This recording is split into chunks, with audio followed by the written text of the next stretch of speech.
Hoje, o senador e pré-candidato à presidência Flávio Bolsonaro, ainda falando dele, trouxe mais uma resposta às acusações da madrasta Michele Bolsonaro, de que ela teria sido desrespeitada por ele, humilhada durante uma ligação telefônica. Flávio Bolsonaro foi às suas redes sociais. Flávio pediu desculpa à esposa do pai e disse que está de coração aberto para ela. Vamos ver um trecho. Nunca desrespeitei, maltratei ou humilhei uma mulher na minha vida. Eu jamais faria isso com a esposa do meu próprio pai. Eu sempre fui reconhecido pelo meu equilíbrio, educação, respeito com todo mundo, até com os meus adversários políticos. Em nenhum momento eu ofendi ou tive a intenção de ofender a Michele. Se eu fiz em algum momento, mais uma vez, eu peço desculpas. Tenho respeito por ela, reconheço o trabalho dela no PL Mulher, que bateu recorde de filiação de mulheres, pelo trabalho dela com surdos, com as pessoas com doenças raras, pelo cuidado com meu pai e por tudo que ela representa, sim, para o Brasil. A reunião, na próxima quarta-feira, está mantida, para tratar justamente das soluções que a gente vai propor para as mulheres de todo o Brasil, que acordam cedo, trabalham, estudam, cuidam dos filhos e das famílias. E de coração aberto, quero reforçar o convite que eu já tinha feito para a Michele, justamente porque eu acredito que o diálogo, o respeito e a união vão ser sempre o melhor caminho. Então o convite segue de pé e o coração segue aberto, Michele. Pedro Venceslau já em tela conosco.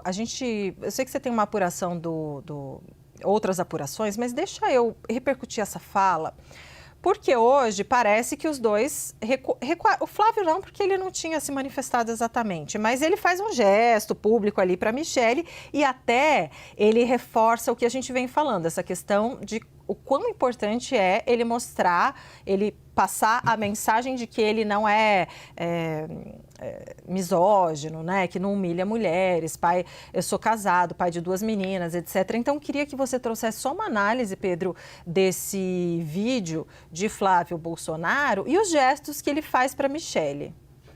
É um gesto absolutamente necessário, porque antes da Michele gravar esse vídeo, havia toda uma articulação de bastidores de aproximação de Michele Bolsonaro com o Flávio, com a pré-campanha, numa aposta de que ela ajudaria Flávio a quebrar um pouco a resistência do eleitorado feminino, resistência que vem desde a eleição de 2018, devido àquele estilo, digamos, tempestuoso, né, do Jair Bolsonaro, frases polêmicas e um comportamento que algumas mulheres podem classificar como, em alguns momentos, machista.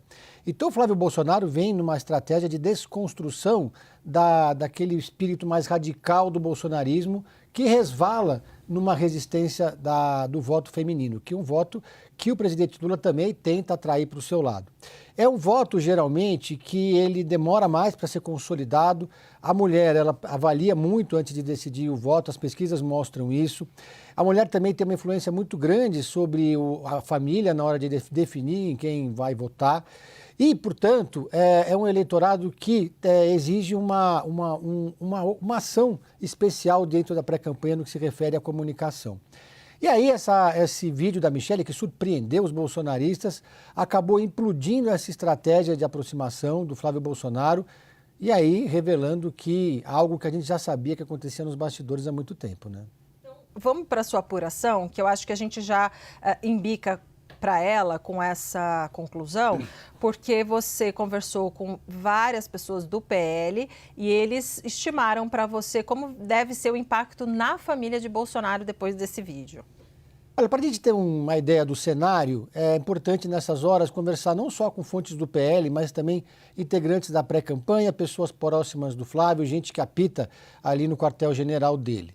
E aí, juntando tudo, a apuração basicamente é a seguinte. Primeiro, me contaram que o Flávio foi surpreendido, não esperava essa gravação, esse vídeo da Michele Bolsonaro. A gente viu que essa gravação veio à tona na hora que o Jogo do Brasil ia começar, Brasil e Escócia. O Flávio estava lá se preparando para assistir o jogo, já naquele clima de torcida pela seleção brasileira. Gravou um primeiro vídeo que foi, claro, discutido ali rapidamente, falando que ele nada ia o aborrecer, que ele assistiu o Jogo do Brasil. Mas a verdade, pelo que eu apurei, é que durante todo o Jogo do Brasil ele não teve muito como ficar prestando atenção no Vini Júnior. Ficou o tempo todo no celular, conversando com as pessoas, com os assessores, ensaiando ali, pensando como dar uma resposta. A campanha tem uma estrutura bastante consolidada hoje de comunicação, de assessoria, de redução de danos, porque essa não é a primeira crise que a campanha enfrenta. Depois, qual foi o diagnóstico que fizeram as fontes do PL, da pré-campanha e do entorno do Flávio? Primeiro, eles avaliam que alguns minimizam, outros admitem que pode ter sim um estrago no eleitorado feminino. Os que minimizam dizem que as mulheres que tendem a votar no Flávio, elas não gostam do PT, não gostam do Lula. Mas o problema maior, e nisso convergem todas as fontes com as quais eu conversei, é que esse é o impacto que isso causa na família Bolsonaro. Uma crise de confiança na família. Também mostra para o público algo que todo mundo já sabia que acontecia nos bastidores, a relação dificílima dos filhos de Jair Bolsonaro, não apenas de Flávio, com Michele. O Flávio Bolsonaro não é o único que já teve atritos com a Michele. Teve também Eduardo Bolsonaro, Carlos Bolsonaro, enfim. A Michele, durante um período, aí despontou como um nome que poderia ser a candidata a presidente ou a vice do Tarcísio, o que não agradou os filhos de Jair Bolsonaro. Então, essa relação começou a azedar mais publicamente depois da decisão de apoiar o Ciro Gomes, do PL apoiar o Ciro Gomes no Ceará. Ela não aceitou, publicizou isso e ainda foi apoiar o Eduardo Girão, candidato do Partido Novo. Segundo, qual é a questão que todo mundo ali colocou? De que lado Jair Bolsonaro vai ficar? Você falou um pouco disso agora há pouco, né, Débora? Mas o questionamento que as fontes dizem é o seguinte: será que o Jair Bolsonaro, nesse momento, vai dar aval para o que Michele falou, conforme você trouxe agora há pouco? Será que ele vai repreender a Michele? Será que foi algo conversado entre eles? Porque aí eles contam o seguinte, que há uma dificuldade muito grande de saber exatamente quais são as orientações de Jair Bolsonaro. Porque a Michele fica com ele o tempo todo, o Flávio se encontra com ele uma vez por dia, mas eventualmente. Mas há uma crise de confiança sobre as mensagens que Jair Bolsonaro passa e sobre as orientações que ele passa a respeito, por exemplo, de palanques estaduais. Essa articulação que no Ceará, ela começou entre o André Fernandes, o pai dele, Alcides Fernandes, com o Tasso Gereissati e o Ciro Gomes do PSDB, chegou até a cúpula do PL com o Valdemar Costa Neto, que deu aval. Flávio também deu aval, porque achou estratégico para eleger mais um senador, e depois Jair Bolsonaro teria dado aval também. A Michele coloca em xeque se esse aval foi dado de fato. E relembra naquele vídeo várias circunstâncias e situações em que Ciro Gomes foi muito duro criticando Jair Bolsonaro. A questão que colocam aqui também, outro ponto importante, não abala em nada. O acordo no PL do Ceará continua, não vai mudar. O PL vai continuar apoiando Ciro Gomes, mesmo sem ter um palanque lá. A leitura dessas fontes é o seguinte: o palanque do Flávio no Ceará vai ser o do Alcides Fernandes, junto com o André Fernandes. Eles avaliam que seria ruim para o Ciro, é o perde-perde, seria ruim para o Ciro e seria ruim para o Flávio se eles estivessem juntos no mesmo palanque, porque os dois teriam desgaste. E para concluir, todos também disseram a mesma coisa, usaram inclusive a mesma expressão. Não sei nem se foi combinado isso. A Michele agiu e continua agindo como a camisa 10 do presidente Lula.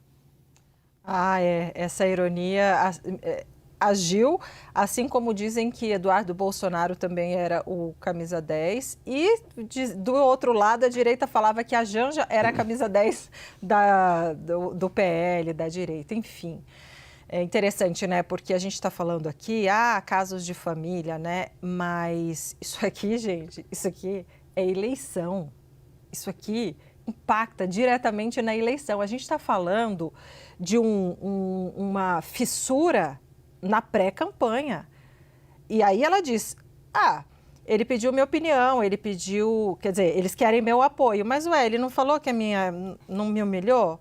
Não disse que era para eu ficar, que eu não entendo nada de política, então eu estou na minha. Quer dizer, agora fica pedindo a minha adesão à campanha, porque todo mundo fica cobrando, como você trouxe, né?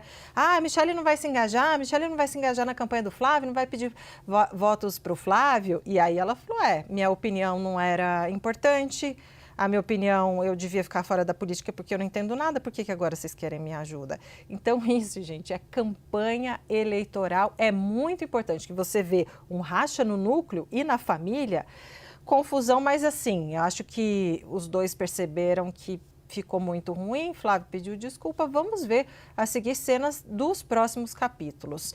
E olha, agora a gente vai falar um pouco das confusões do PT, do PSOL, da esquerda, porque o ministro da Secretaria-Geral da Presidência, Guilherme Boulos, falou hoje aqui com a CNN, em entrevista ao Bastidores, sobre os atritos, esses atritos entre Michele e Flávio Bolsonaro. Só que a Larissa Rodrigues, a nossa analista, é muito perspicaz e perguntou o seguinte: ué, mas está falando aí, né, mais desse racha interno, mas e as acusações da deputada Érica Hilton contra a gestão de fundos do PSOL? E aí Boulos afirmou que essa crise não pode ser comparada ao que chamou de barraco que vive o PL com as desavenças na família Bolsonaro. Vamos ouvir esse trecho. Não há comparação entre um caso como esse, onde você fez uma crítica pública às prioridades de fundo de um partido, com o barraco que está acontecendo no PL com o tema da Michele com o Flávio, né? Ali nós estamos falando de acusações muito pesadas, de ordem moral. Ali nós estamos falando de uma ruptura dentro de uma mesma família, de um clã, né, que virou os Bolsonaro no Brasil, e com um impacto, eu imagino, significativo aí para a campanha do Flávio Bolsonaro.